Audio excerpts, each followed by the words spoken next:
A gente vai a Brasília agora. O presidente do Banco Central, Roberto Campos Neto, disse hoje que ficou surpreso com a inflação registrada no Brasil em março. Puxada pela alta dos combustíveis, a taxa foi a maior para o mês desde 1994. A fala foi durante um evento em Brasília. A repórter Juliana Lopes tem detalhes para a gente. Oi, Juliana, boa tarde.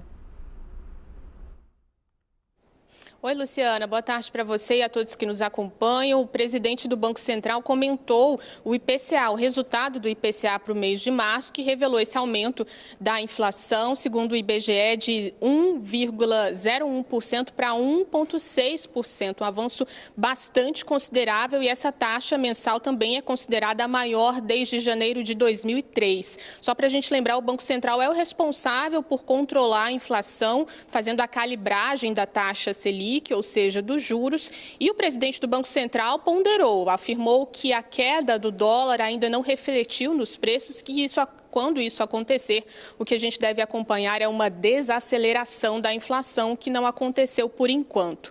Só para a gente retomar também um assunto importante que envolve o Banco Central, os servidores do BC continuam em greve desde o dia 1º de janeiro. Havia uma expectativa de reunião hoje com o presidente Roberto Campos Neto, ela deve acontecer amanhã. Enquanto isso, algumas divulgações pelo Banco Central estão prejudicadas, como o Boletim Focus, também alguns relatórios de poupança e taxas financeiras. Há um receio em relação à preparação para a reunião do Copom, que deve ocorrer entre os dias 3 e 4 de maio, mas isso ainda está discutindo. Voltando para o presidente do Banco Central, Roberto Campos Neto, ele usou essa palavra, surpresa, para comentar a inflação do mês de março. Nós vamos acompanhar um trecho da fala do presidente do Banco Central. A gente, obviamente, como disse no comunicado, está sempre reaberto a analisar o cenário, se a gente entender que tem alguma coisa diferente do padrão que que a gente tinha identificado até então. A gente teve uma surpresa nesse último número, foi uma surpresa, curiosamente, que se deu em vários países. Eu acho que a gente vai agora olhar, analisar e ver os fatores, né, que estão, vamos dizer assim, gerando, né, essas surpresas inflacionárias, e a gente vai comunicar isso aí no momento que for mais apropriado.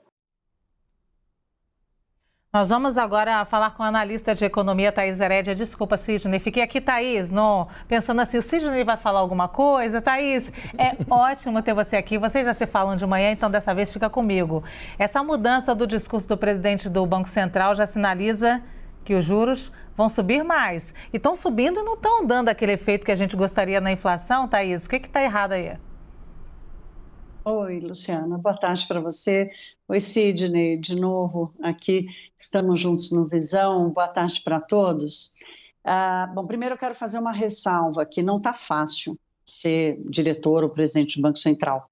O que o mundo inteiro está vivenciando hoje, a quantidade de choques que estão acontecendo ao mesmo tempo, não é uma conjuntura simples para encontrar um equilíbrio dessa calibragem que a Juliana Lopes citou da taxa de juros para combater um processo inflacionário com fatores inéditos, inclusive na história recente da economia. Então, primeiro é importante fazer essa ressalva, né?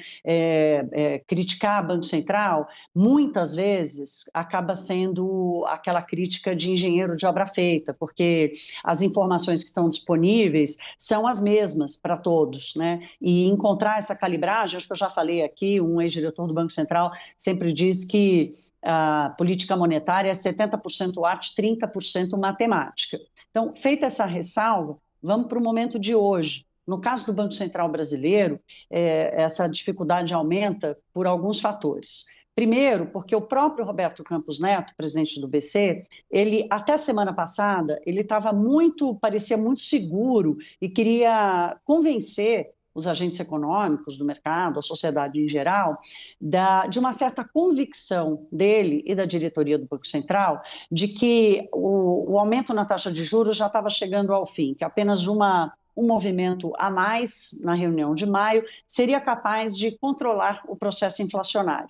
Ele falou isso, inclusive, um dia antes do resultado do IPCA, esse que a Juliana salientou aqui, Luciana, junto com você, o maior dos últimos anos. Então, ele acabou sendo surpreendido por um movimento que ele tentou segurar com a sua convicção de que apenas mais um movimento da taxa de juros seria capaz. Sendo que esse ambiente que tem provocado surpresas na inflação está completamente fora do controle de qualquer banco central.